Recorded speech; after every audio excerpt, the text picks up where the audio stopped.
Company کی طرف سے فری انشورنس کا حکم.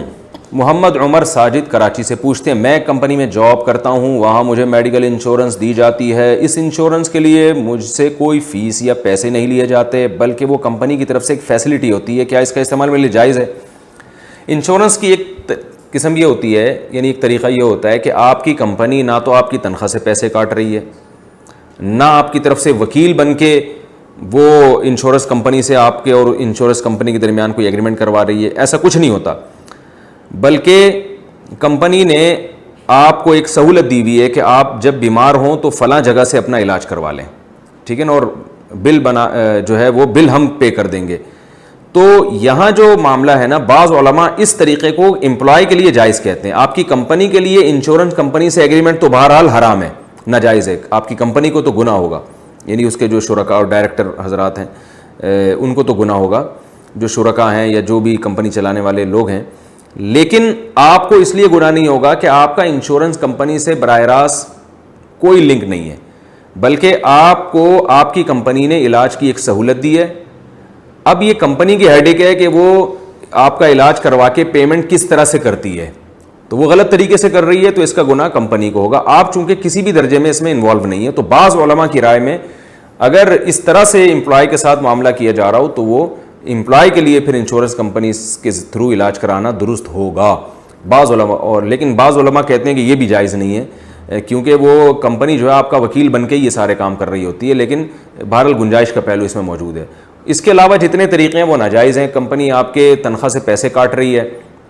تو یہ صاف علامت ہے کہ کمپنی آپ کا وکیل بن کے یہ ایگریمنٹ کر رہی ہے, اور حرام ایگریمنٹ جیسے خود جائز نہیں, اپنے وکیل کے تھرو بھی جائز نہیں ہے. تو ایسی صورت میں آپ کے لیے انشورنس کمپنی سے علاج کرانا جائز نہیں ہوگا. اور جائز نہیں ہوگا کا مطلب یہ ہے کہ جتنے پیسے آپ کی تنخواہ میں سے کٹے ہیں اس سے زیادہ کا علاج جائز نہیں ہوگا.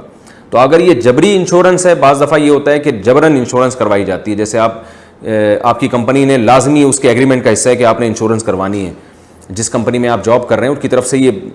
یعنی یہ لازمی ہے, یا آپ کسی کنٹری میں جاتے ہیں وہاں لازمی ہے کہ آپ کو انشورڈ ہونا ہے. تو جہاں انشورنس کروانا لازمی حصہ ہو وہاں پھر انشورنس آپ کروائیں, لیکن علاج میں یہ کریں کہ آپ نے ایک حساب رکھنا ہے کہ میری تنخواہ میں سے کتنے پیسے کٹ کے انشورنس کمپنی کے پاس جا رہے ہیں, یہ آپ کے پاس حساب ہونا ضروری ہے. پھر جو اللہ نہ کرے آپ بیمار ہو گئے یا کوئی مسئلہ ہو گیا تو جتنے پیسے آپ کے انشورنس کمپنی کے پاس جمع ہو چکے ہیں اتنے پیسوں کا آپ علاج کرا سکتے ہیں, کیونکہ وہ آپ کا حق ہے, وہ پیسے آپ لے سکتے ہیں. پیسے تو کمپنی ریٹرن نہیں کرتی, تو اتنے پیسوں کا آپ علاج بھی کرا سکتے ہیں. اور اگر آپ کا بل بنا زیادہ, آپ کے انشورنس کمپنی میں 1 لاکھ روپے فار ایگزامپل جمع ہو چکے ہیں,